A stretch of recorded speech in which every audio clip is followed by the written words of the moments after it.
Well, I think every year is an important one, and like I've just said in reference to another question, I don't think any of us know how important they are in terms of changes that might be coming and the impact it could have. But yeah, we're treating it as another year, so it's important to us regardless.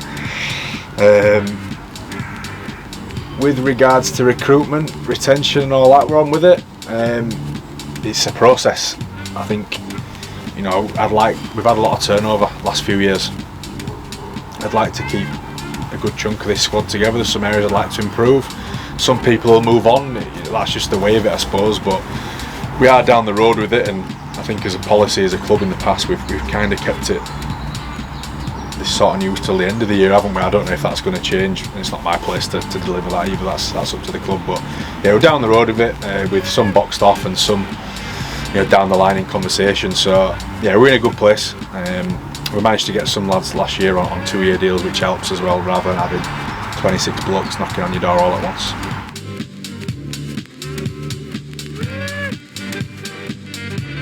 Type of player. I think that's, again, so many possibilities with that answer, what's out there at the moment. I watch the NRL quite a lot. There's a few players over there. Cameron Munster would probably be my pick right now.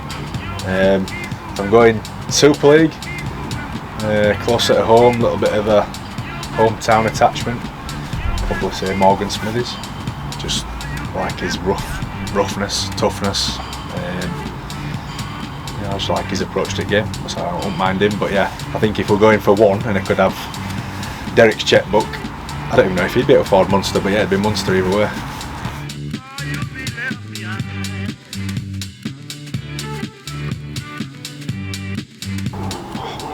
What do you determine as the next level, I suppose?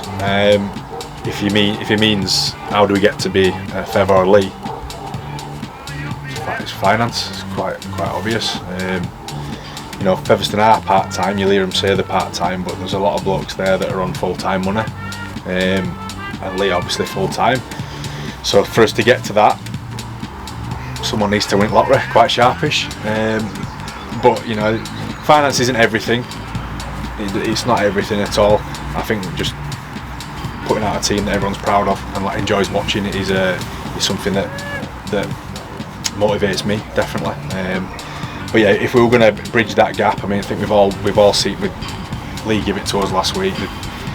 They did a good job on Featherstone last night as well. They've been good throughout. They've probably got a better team now than they had last year when they were in Super League. The gap is quite a big one to bridge. But if we all aim to do that, it's probably going to be 13 teams that fail. So we'll just try and stick to what we can control, which is try and improve what we have got and doing our best with the resources we have.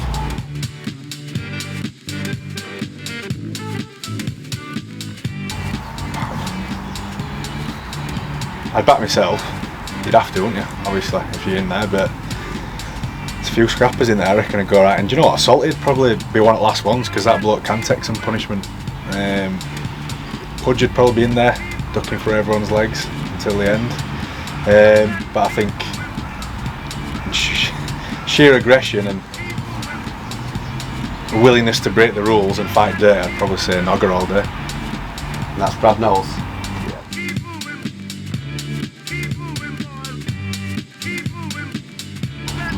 No. Next question. Moving on. You don't want to elaborate on that? It's just as simple as that. You've never seen the man smile.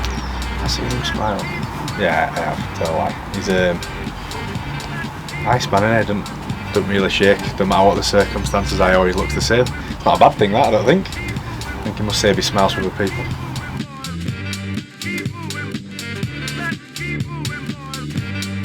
Yeah, massively. Obviously, don't come. I'm not overly animated person, so don't come over like I'm super proud all the time. But yeah, definitely am. It comes with its pitfalls, living here and all the rest of it, which we probably discussed before. But it's a really good environment for me. I'm enjoying it, learning plenty as I go along, and hopefully it's in a better place now than it was when I picked it up, and hopefully that can continue and say that at the end of my time here, whenever that may be.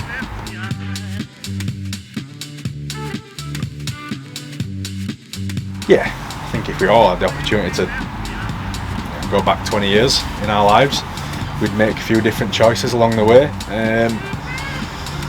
Specifically, Well, do you know what? No, to a degree, because the things I'm probably about to tell you I'd change are stuff that would probably beyond my control, injuries and whatnot, which, you know, put a lot of hurdles in the way there.